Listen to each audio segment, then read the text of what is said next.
Hey everyone, this is Dr. Asif Khan and welcome back to my YouTube channel that is Biology on your fingertips. इस session में हम लोग discuss करेंगे population interaction का second important interaction that is कमेंसालिज्म. So कमेंसालिज्म basically वो interaction है जिसमें दो स्पीशीज इंट्रैक्ट तो करती हैं, दो डिफरेंट स्पीशीज इंट्रैक्ट करती हैं, तो इसे भी हम इंटरस्पेसिफिक इंट्रैक्शन मानेंगे. ठीक है, फर्स्ट हम लोग म्यूचुअलिज्म डिस्कस कर चुके हैं प्रीवियस वीडियो में. अब हम लोग कमेंसालिज्म को डिस्कस करने वाले हैं. तो इस इंट्रैक्शन को इंटरस्पेसिफिक इंट्रैक्शन ही कहा जाएगा.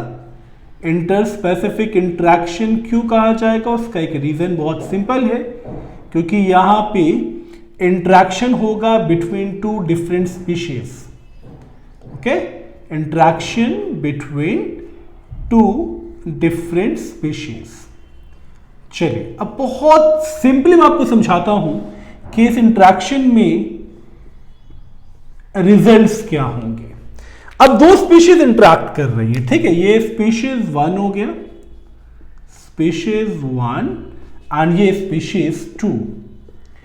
तो कमेंसालिज्म में जो इंटरैक्शन है इसमें एक स्पीशीज को तो बेनिफिट मिलेगा, यानी स्पीशीज वन को बेनिफिट मिलेगा, तो प्लस का साइन हम लोग ले लेते हैं for the benefits. Species two को ना तो बेनिफिट मिलने वाला है ना हार्म, तो यहां हम जीरो ले लेते हैं. जीरो मतलब ना पॉजिटिव ना नेगेटिव इफेक्ट. क्लियर ना. तो सेकेंड स्पीशीज को ना बेनिफिट मिलने वाले हैं ना कोई हार्म है, तो ये न्यूट्रल रहेगा. ठीक है, मैं ब्रैकेट में न्यूट्रल भी मेंशन कर रहा हूं. क्लियर हुआ.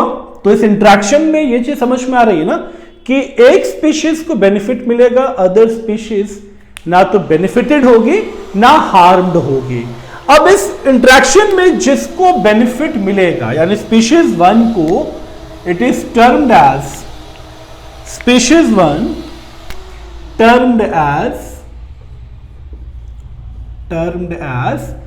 कमेंसल. ओके, तो कमेंसल वो हो गया जिसको बेनिफिट मिलेगा, और जो स्पीशीज टू है जिसको हम उस कैटेगरी में रख रहे हैं, ना तो ये बेनिफिट्स ले रहा है ना ये हार्म्ड है, तो ये जो स्पीशीज टू है ये हो जाएगा होस्ट.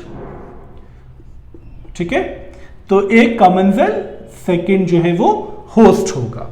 बात समझ में आ गई ना. तो इंट्रैक्शन दो स्पीशीज के बीच में, एक स्पीशीज को बेनिफिट, सेकंड स्पीशीज को ना तो बेनिफिट ना हार्म.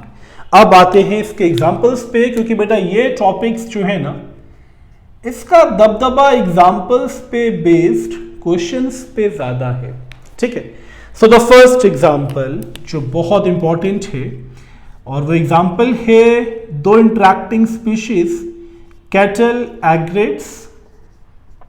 ठीक, कैटल एग्रेट्स बेसिकली एक बर्ड है, और ये कैटल एग्रेट्स आपको हमेशा ग्रेजिंग कैटल के आसपास दिखाई देगी. तो cattle egrets and grazing kettles.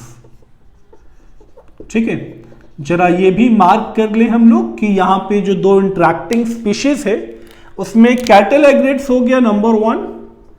ठीक है, ग्रेजिंग कैटल यानी ये वो कैटल हैं जो घास चरते हैं. ठीक है, cow, buffaloes, even got, sheep, तो ग्रेजिंग कैटल्स. ठीक है, ये हो गया स्पीशीज नंबर टू.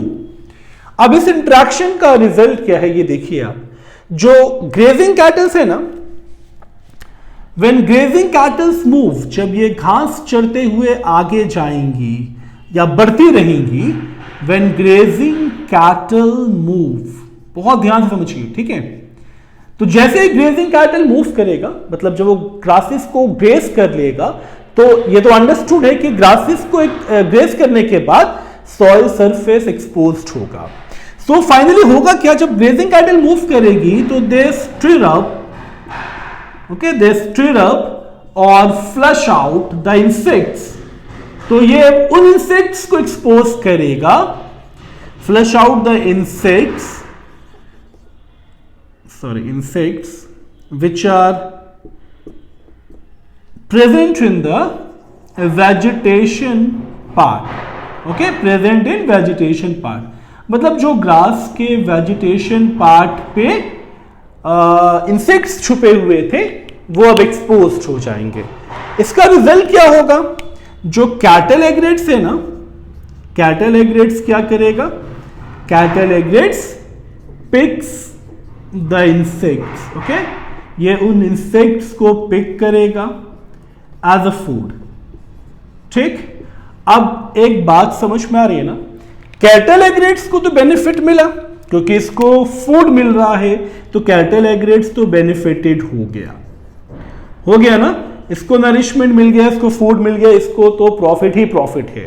बट ये जो ग्रेजिंग कैटल्स हैं, जो ग्रेज करके चलती जा रही हैं, जो पीछे देख भी नहीं रही है कि जिनके चलने से इंसेक्ट्स एक्सपोज्ड हुए हैं, तो ना तो इनको कोई बेनिफिट है ना इनको कोई हार्म है from the cattle एग्रेट birds. Okay, तो कैटल एग्रेट्स तो इंसेक्ट्स को पिक कर लेगा द फूड, बट जो ग्रेजिंग कैटल है they do not obtain, grazing cattle do not obtain any benefit, ना तो इन्हें कोई बेनिफिट मिलेगा और neither they get harmed, और ना ही ये हार्म्ड होंगे। Okay, neither they get harmed। चलिए, ये पॉइंट तो समझ में आ गया आपको। अब आ जाते हैं हम लोग इसके एग्जाम्पल नंबर 2 पे, वो भी बहुत इंपॉर्टेंट एग्जाम्पल है, ठीक है, एंड आप चाहें तो इसका स्क्रीनशॉट ले लें। चलिए, अब हम लोग चलते हैं एग्जाम्पल नंबर 2 पे। एग्जाम्पल नंबर 2 है सी एनीमोन एंड क्लॉनफिश। देखिए, अब सी एनीमोन एंड क्लॉनफिश का जो एग्जाम्पल है ये भी क्यों पॉपुलर है? सी एनीमोन एंड क्लॉनफिश, ठीक है। अब देखिए, यहां पे जो दो डिफरेंट स्पीशीज इंटरैक्ट कर रही है, इसमें सी anemone is number 1 and clone fish is number 2, ठीक है। और क्लॉन फिश को आप देखेंगे ना, तो यह हमेशा सी एनीमोन के टेंटेकल्स के आसपास घूमते हुए दिखाई देगी। तो clown fish lives around the tentacles of sea anemone, और ये जो टेंटेकल्स होते हैं ना, ये निमैटोसिस्ट है, यानी इन टेंटेकल्स पे नीडोब्लास्ट प्रेजेंट होता है, नीडोब्लास्ट और स्ट्रिंगिंग सेल्स, ठीक है बच्चों, जो कि पॉइजनस होते हैं। तो एडवांटेज क्या मिला? क्लॉन फिश को एडवांटेज ये मिलेगा कि क्लॉन फिश गेट प्रोटेक्शन, इसको प्रोटेक्शन मिलेगा फ्रॉम द प्रीडेटर्स। तो प्रीडेटर से प्रोटेक्शन मिलेगा क्लॉन फिश को, कोई भी प्रीडेटर इस क्लॉन फिश के आसपास भी नहीं आएगी, तो इसको तो सीधा सीधा बेनिफिट मिल रहा है, तो ये तो बेनिफिटेड है। जबकि जो सी एनीमोन है ये न्यूट्रल है, क्योंकि ना तो इसको कोई बेनिफिट मिल रहा है ना ही कोई हार्म हो रहा है। The third one, some epiphytes जो ग्रो करता है अदर प्लांट पे फॉर द शेल्टर। तो कुछ एपिफाइट्स का एग्जांपल भी हम लेंगे। Some epiphytes growing on other plants, okay, growing on other plants for shelter. तो ये शेल्टर के लिए दूसरे प्लांट्स पे ग्रो करते हैं, ठीक है। अब इसमें भी बहुत इंपॉर्टेंट एग्जाम्पल बन जाता है। एग्जाम्पल है ऑर्चिड्स लाइक वेंडा, ठीक है। ये भी आपको याद रखना है, सारे ऑर्चिड्स नहीं, मेनली वेंडा की मैं बात कर रहा हूं। They grow as an epiphyte, ठीक है। तो शेल्टर किसको मिलेगा? ऑर्चिड को ना। तो they grow as an epiphyte on mango tree. चलिए, ये मैंगो ट्री पे ग्रो कर गया, तो एडवांटेज किसको मिल रहा है? ऑर्चिड्स को। बेनिफिटेड कौन है? ऑर्चिड्स, क्योंकि इसको शेल्टर मिल रहा है, तो ऑर्चिड्स को बेनिफिट्स तो मिलना ही मिलना है। तो ये हो गए बेनिफिटेड। ठीक है, एक और एग्जांपल जो बहुत पॉपुलर है, that is barnacles live on the whale. Okay,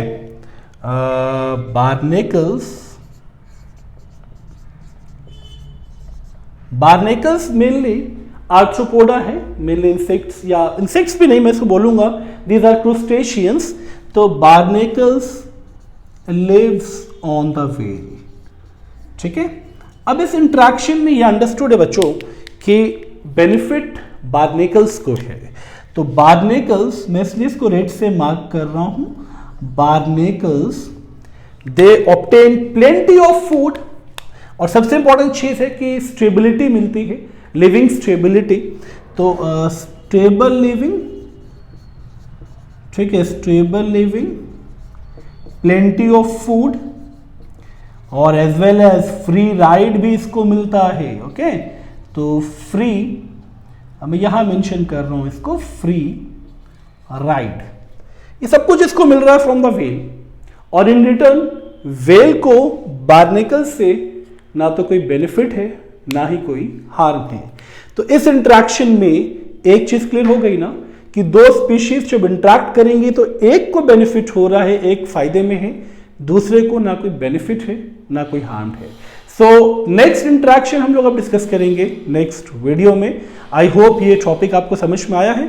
अगर आया है तो लाइक बटन प्रेस करें, न्यू व्यूअर्स चैनल को सब्सक्राइब करें, बेल आइकन प्रेस करना ना भूलें ताकि आपको नोटिफिकेशंस न्यू वीडियो से रिलेटेड मिलती रहे। Thank you so much for giving your time.